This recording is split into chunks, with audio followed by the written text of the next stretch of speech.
Welcome to Kia Nero Diaries, recording this on the 9th of September. It's been a little while since I last posted. We've had a bit of a holiday, family over from the UK and other bits of family from Switzerland, and we all gathered in the Vendée region at a place called Saint-Jean-de-Monts. It's about 220 kilometres north of here, and if you've ever been to that coast, you'll know that even in the high season you never really feel crowded on the beaches. They are just huge, these beaches. Anyway, while we were there, I noticed a Kia EV9 being used as a taxi, and I thought, oh, that's interesting. I guess they need to carry lots of people around, but yeah, I guess that's a fairly expensive investment, but hopefully the person who's doing that will see the benefits. Anyway, the other thing that happened while I was away was that I got an interesting comment on a video that I posted over a month ago about car sales, and I thought it was quite interesting, and I like all kinds of comments, whether they agree with me or not. But let me just read this to you because there's quite a lot to unpick here. So this is from at YoTrader539, and he said, I think you should make monthly videos on European sales figures and trends. The suspicion I have with European BEV sales figures is with government incentives and mandates, meaning that current BEV demand is neither organic nor sustainable. We know that last year some automakers had to ration sales of certain models to meet British government quota, while in Norway BEV cars are highly subsidised. We also know BEV sales tanked in Germany when incentives were ruled illegal by the courts. Government intervention has heavily skewed the European auto market, so we don't really know the pace of adoption when government regulations and incentives programs change. There are many countries that still rely on fossil fuel to generate electricity, so I'm not convinced that a fast transition actually benefits the environment either.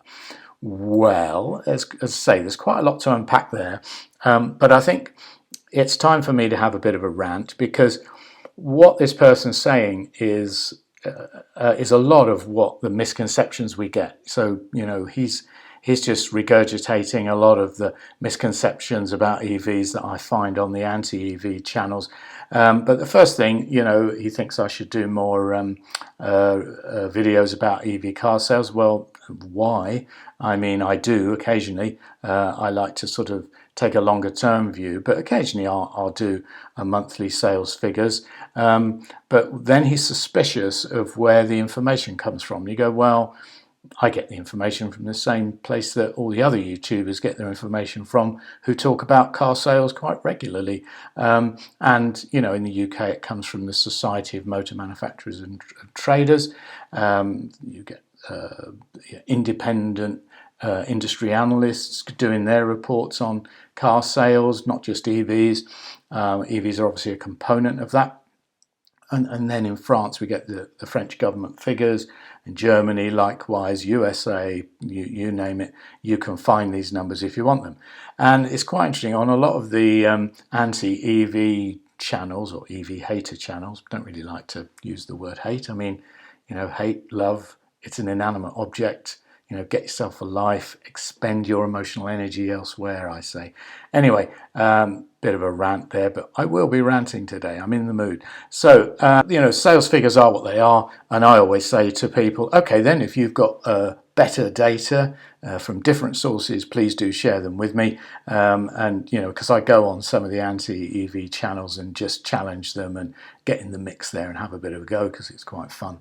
But I think the main core of at YoTrader539's comment is all about government incentives and mandates, meaning that current BEV demand is neither organic nor sustainable. Well, let's take the organic and sustainable bit first. Now, in business, if growth is organic and sustainable, it's coming from your own resources, because you're investing in new products, you're launching new products, you're active in the market. And, you know, who can say that car companies, there's one or two who are not, who are very slow, naming no names, Toyota. But, you know, let's look at, I mean, since I bought the Kia Niro, there's been just a flood of EVs in every market segment. So, that's organic growth, isn't it? Well, that's what it is. It's organic growth. Then he's going on about government incentives. Now, I mean, government incentives, absolutely awful, isn't it? I mean, they're forcing us into buying EVs. It's like back in 1973, I think it was, there were huge arguments and debates about wearing crash helmets on motorbikes. Governments were forcing people to wear crash helmets, and there were protests in the streets, and the Easy Rider clubs were going around defying the law, the wind blowing in their hair. Terrible, terrible thing. And then it's the same with seatbelts. In 1983, it became illegal to drive a car without wearing your seatbelt. I mean, all cars had seatbelts, or certainly the ones I had. I would never go out without a seatbelt. My first car I bought in 1974 had a seatbelt. I wouldn't have bought one without a seatbelt. But you could buy cars without seatbelts, and you could drive them without wearing the seatbelt, even if it had seatbelts. But no, they forced us. The government forced us. In 31st of January 1983, it became law. And then there was the leaded petrol thing. And I remember people at work saying, it's going to be a disaster if we can't get leaded petrol because, the engines won't run properly. They'll knock and they'll wear out. And, how are we going to live as motorists without leaded petrol? Leaving aside the fact that it's well known that, that lead in the air was causing brain damage to children and, just hurting everybody really, just like all pollution does. And then, you look at other government legislation forcing people who really like to smoke that you couldn't smoke in restaurants, then you couldn't smoke in pubs. I mean, terrible, terrible things.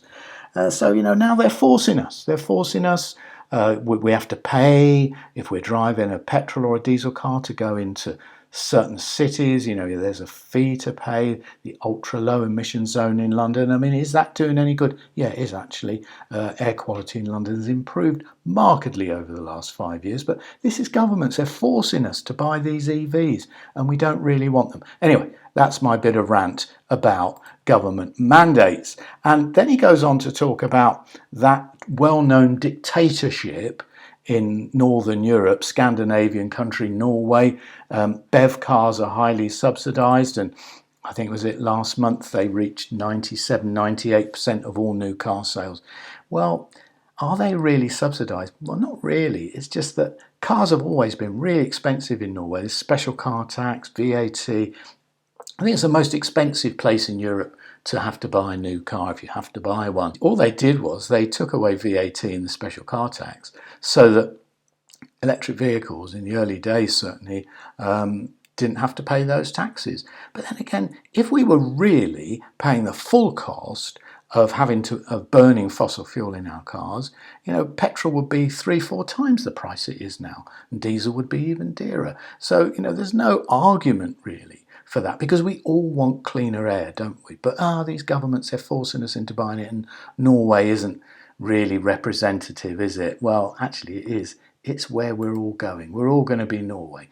And he goes on to say, we also know BEV sales tanked in Germany when incentives were ruled illegal by the courts. Well, dig into that a little bit, and under the Schulz government, they'd set aside 60 billion euros, not to just support EVs, but for the energy transition in general. Of that 60 billion euros, only about 2 billion was to incentivise on the demand side to help people, encourage them to buy electric cars. And in fact, between 2016 and 2023, the entire money spent on incentivising EVs was 10 billion, which is tiny, over that period of time for an economy the size of Germany. And in fact, yes, the courts did rule it illegal, but they didn't rule it illegal because, they were particularly targeting EVs. It was purely against German law to set up this fund with the current set of laws they had about budget deficits and everything else at the time. Now, since then, we've had a new German government. Herr Merz's government in June this year has decided they are going to support the EV transition and the energy transition, but they're not doing it from the demand side, they're doing it from the supply side. So they're giving tax incentives to car fleets. Car industry is hugely important for Germany. It's a massive part of their economy. So supporting the supply side rather than demand side makes sense. And what's happened since then? Well, EV sales in Germany have been rising steadily all through this year. In fact, they started rising at the back end of last year. And yet, this is where I do agree with the comment here that, he says, we don't really know the pace of adoption when government regulations and incentive programs change. Well, there is some truth in that. I mean, here in France, when I bought my car, I got 5,000 euros back. If I'd have waited a year, I could have got 6,000 euros back. But if I'd have waited to the following year after that, it went back down to 4,000. So it's all over the place. And then France decided that actually the incentive money should really go to help people on low incomes who are running a beat-up old car to get into a small electric car. And they started that scheme at the beginning of 2024, and it was sold out within the first couple of weeks. I think that's about 10,000 EVs were sold under that scheme. And of course, now we've got a pretty dysfunctional government here in France.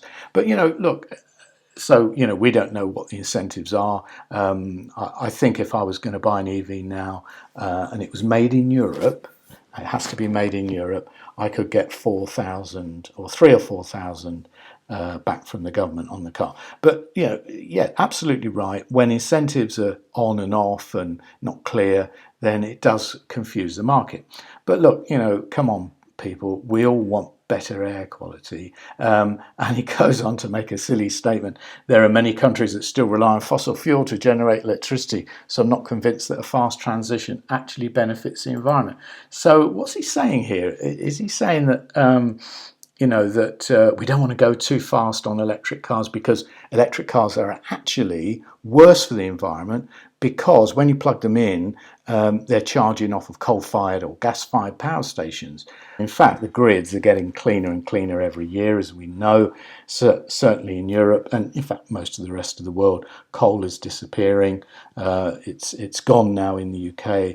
It's like 2% here in France, and there's another 2% is gas. So 95% of the grid here is CO2 free.